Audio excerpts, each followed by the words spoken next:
আসসালামু আলাইকুম। Hello everyone, welcome back to my channel.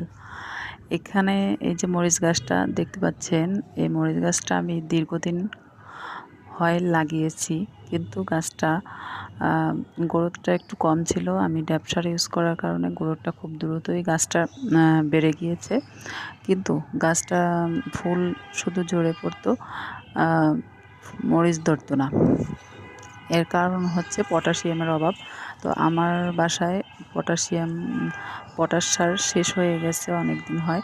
তো এখানে আমি ন্যাচারাল পটাশ হিসাবে কলার খোসাটা ইউজ করছি, কারণ ওটা হচ্ছে একটা প্রাকৃতিক ন্যাচারাল পটাশ এবং খুব ভালো কাজে দেয়।